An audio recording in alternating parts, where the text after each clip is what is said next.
From a dirty footballer going to prison to full-out brawls, these are football teammates who hate each other. First, Maxi Lopez was the victim of one of the biggest betrayals in football history. It was so bad, the Italian mafia offered up their services as a way to get back at the other player. Mauro Icardi had just started at Sampdoria after transferring from Barcelona. Lopez, being a welcoming teammate, let Icardi stay at his home while he was getting his own place in Genoa. Both Argentinian and staying together, Icardi and Lopez became like brothers on the pitch. Icardi also seemed to get close to Lopez's wife and kids. Mauro doesn't follow the rule bros before hoes, because he literally slept with Lopez's wife. And he took it a step further when they got divorced. Icardi then swooped in for the rebound and married her. Now he even tattooed the names of her 3 children. Those aren't even his kids either. They're Lopez's. So when it came to the two of them to meet on the pitch again, you know it didn't go well. Clearly Lopez hates Icardi, but not quite enough to accept the Mafia's offer. Neymar will accept an offer where he gets to be the main man. And that's what he expected when he joined Paris Saint-Germain from Barcelona. But the execs at PSG had a different idea, because they also signed Kylian Mbappe only a month after Neymar. Reports are now saying that Kylian Mbappe wants Neymar out of the club.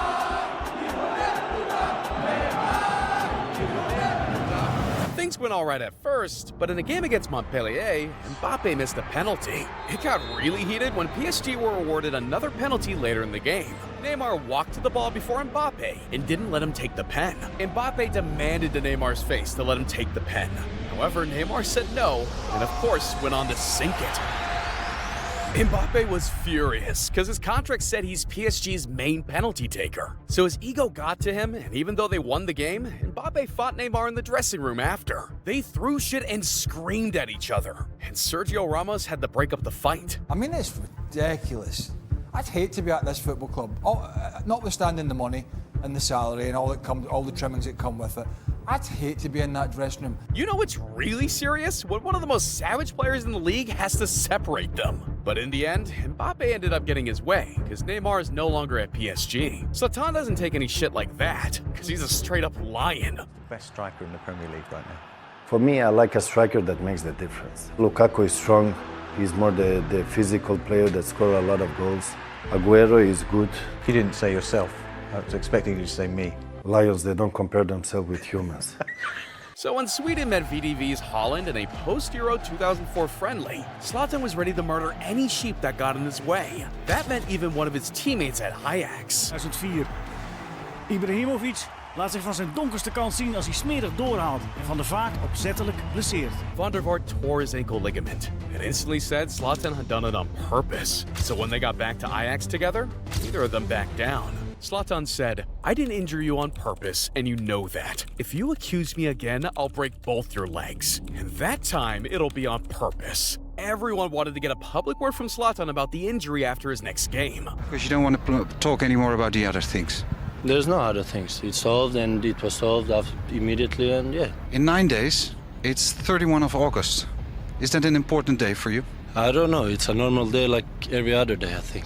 It's the deadline of maybe for a transfer to Italy. Is that still what you want? I'm not searching for anything. I love to play for Ajax, and I'm happy at Ajax. Zlatan won the battle, but lost the war. Your shit, no problem. Ronaldo usually wins his wars, though, especially when it comes to the World Cup. And with one of his best teammates of all time, he didn't let any club loyalty get in the way of his legacy. Wayne Rooney and Ronaldo had been dominating the Premier League with Man United. Rooney was a powerful player, using his legs and energy to overpower opponents. Ronaldo went from a young, promising footballer to being in the young GOAT conversation. Together, they were unstoppable. They won the League Cup just months before everything would come crashing down. Portugal and England went toe-to-toe in both of the players' biggest games of their lives so far, the quarterfinals of the World Cup. So when Rooney kicked the out of a Portugal player's nuts, Ronaldo didn't give a what club he was playing for. Battling and battling, so dogged. Finally, there is a whistle. You know got sent off for that, Al.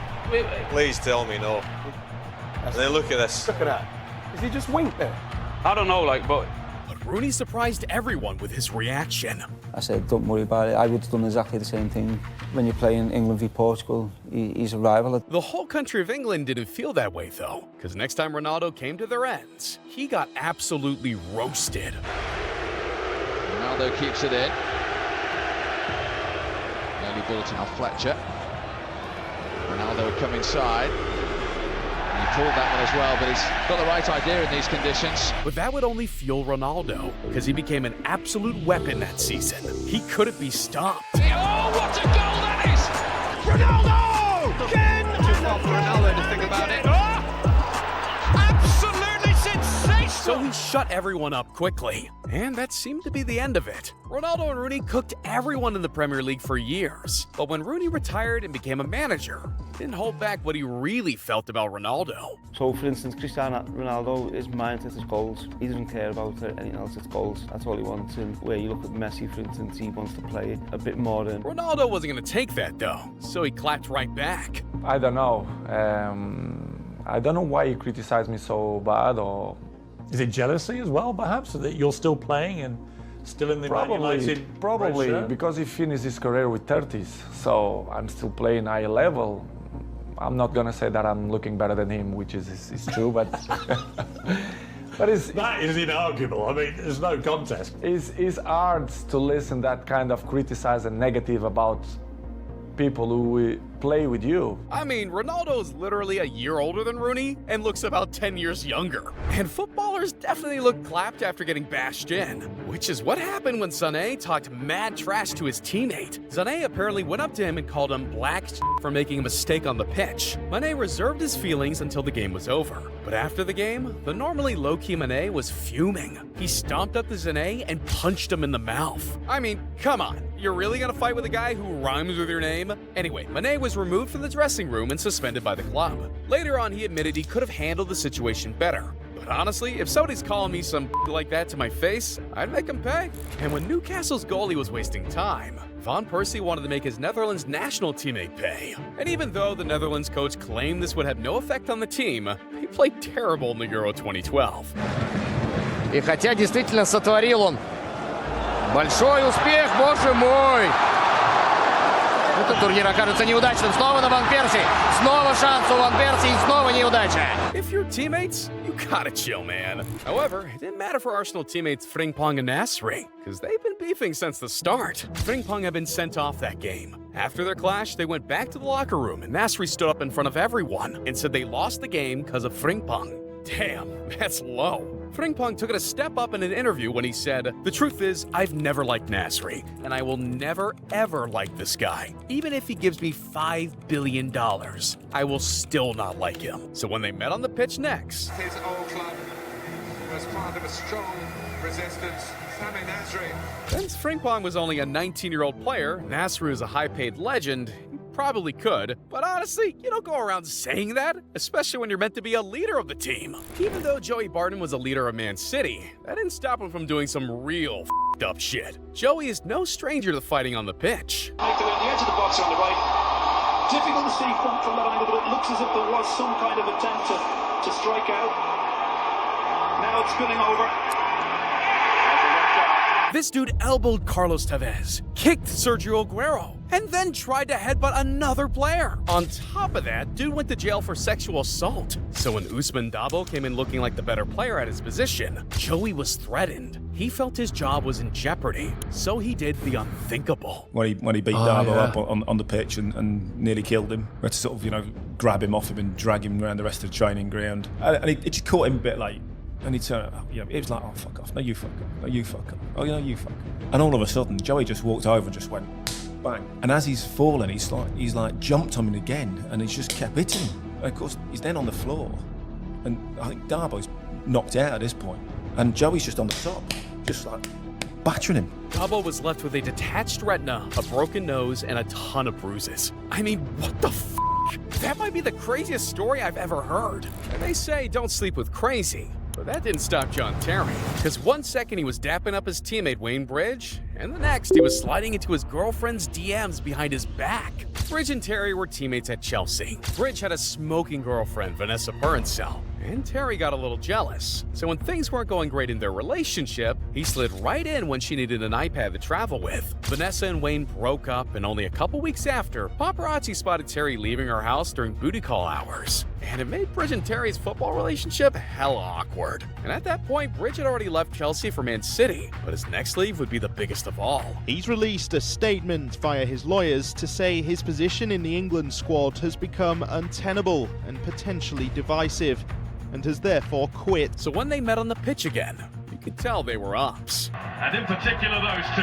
No handshake or even a glance between John Terry and Wayne Bridge. Not shaking a hand is one thing, but breaking a teammate apart limb by limb? That's crazy. Zlatan Ibrahimovic and Oguchi Onyewu were at practice at AC Milan in 2010. Onyewu had been described as a big teddy bear. He was 1.96 meters tall and weighed over 100 kilos. So if he got heated, things would get ugly quick. But teddy bears don't get pissed easily. Though, you know Zlatan has a talent for getting dudes pissed. Zlatan said that he felt that he would get into it with him at some point. So if you think you're a lion, I guess you're gonna take on any rhino. He had a cocky training session, and Onyewu accused him of trash talking. Zlatan said he hadn't, but now he would really show him how he talks trash. We started to fight, me and the guy, and he was huge. He was big. Because I feel big normally against football player, but this guy was big. We went in the clash. From there, everybody jumped on us, and when 15 guys were on top of us, I broke 3 ribs. But I didn't say nothing to nobody because I would take the blame. And afterwards, yeah, what happens on the field stays in the field. And Zlatan said in his book that if they hadn't been split up by his teammates, they might have killed each other. We had an argument, and it got physical, and you know, we had to be separated with our team. Whether I broke his ribs or not, if he contests to it and says it, I'm not gonna comment on it. He says that if they don't break it up, if the team doesn't break this up, one of you guys is going to die. Did he say who? You can tell Onyewu was a solid dude, because he doesn't want to talk any trash on Zlatan. Knowing how cocky Zlatan can be, I bet he was more fault in it than he said he was. But if I got a dude like that to beef with me, I don't think I would survive. I don't think I could survive on the international pitch either. But Andy Cole definitely thought he could. In the 71st minute, he was going into his first ever international game for England versus Uruguay. And he was expecting encouragement from everyone, except the dude that mattered most. Teddy Sheringham, the man coming off. And Andy Cole. Bro wouldn't shake his hand because he was just salty about getting subbed out? It seems so pointless. It all started with a handshake, but continued for over 15 years after. Because not only were they teammates for the England national team, but also for Man United. They played for years, hitting insane goals and winning the Premier League, Champions League, and the FA Cup. So through all of that, they never spoke a single word to each other. In any job, there's some people you get on with, some people you don't get on with. And with me and Andy, it was just one of those cases that our characters just didn't get on. Did you speak at all? No. Would you say you didn't like each other? Yeah, most probably, yeah. What's worse is when you've got a teammate who can't stop yapping. Steven Gerrard and Jamie Carragher felt that way about El Hadji Diouf, who just arrived at Liverpool after a solid World Cup performance for Senegal. I don't have any problem with Gerrard. They was only jealous. Okay. And that time when I came to Liverpool, jealous. I was a big star one. Gerrard was like coming up, and I was a second time African Player of the Year. Michael Owen was a Ballon d'Or. He have a problem with me, but he never tell me what kind of problem he got with me. I don't know. You seemed like you were the jealous one back in the day. There's no one more self-centred. Liverpool's legends can't stand him, and he doesn't care about others. That's how El Hadji Diouf regards Steven Gerrard, who has had some damning words to say about his former Reds teammate. Gerrard's close friend and teammate Carragher said he enjoyed playing against Diouf in training because he could kick him. Diouf clapped back and said, "The difference between Jamie and me is that I'm a world-class player and he is a Holy, man has an ego. Carragher fired back with a tweet, and he said that Diouf was his worst teammate he ever had. But he never had Thibaut Courtois as a teammate. Kevin De Bruyne and Courtois played together for the Belgian team. Courtois was an elite goalie, and KBD was an elite striker. They had formed a friendship as countrymen, but something would happen that would make them never speak again. Kevin and his girlfriend took a trip to Madrid to take a break from the season, but Atletico Madrid was trying to trade for Courtois at the time, and he was visiting too. KDB hadn't been perfect in his relationship relationship. He had cheated on her with her best friend, and so she wanted revenge. And she chose the perfect guy. As both Belgium natives and teammates, Caroline was familiar with Courtois. He had heard a little bit that they were on shaky ground in their relationship, so Thibaut bought a bougie bottle of wine and called her up. They had the perfect date night in Spain and were both ready to get laid. So back on the pitch, KDB was Man City's main striker. Courtois was Real Madrid's main goalie. In their first time facing each other since Courtois stole his girl, KDB had a chance for revenge during a penalty. And the icing on the cake? Caroline was at the game. Not by any means a penalty regular for City, but he scores past Courtois. It's Real Madrid 1, Manchester City 2. Honestly, that must have felt real good. Direct payback. It's pretty good payback to be able to send an ass to jail, but it's a little bit of a weird one when it's your teammate, and he was the asshole to your brother. Means the awaited non-handshake.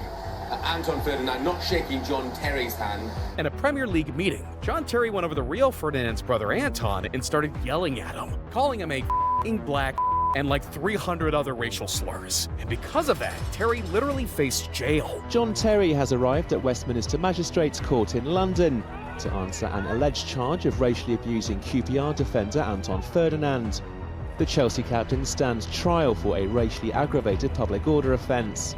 There wasn't enough evidence for the courts to do anything, but the Football Association did take action. He was charged over $200,000 altogether and was given a 4-game ban. But Ferdinand actually had a steeper punishment, and he didn't even do anything. The coach of the English team decided to pick Terry over him. I was confused, man. Just like, whoa, where's this come from? It was a colleague of mine who I played with England, who I'd been out on many nights out with. Everyone else was saying, don't say nothing. Let the lawyers deal with it. Let this go to court. It will be sorted out. And I feel guilty sometimes because I'm your big brother and I've always been protective. I should just come out and just said it, but I just felt powerless. Rio doesn't seem like a great family member, to be honest, but not quite as bad as Kurt Zuma, who literally beat up our favorite pet. Click here if you want to see more controversial moments in football.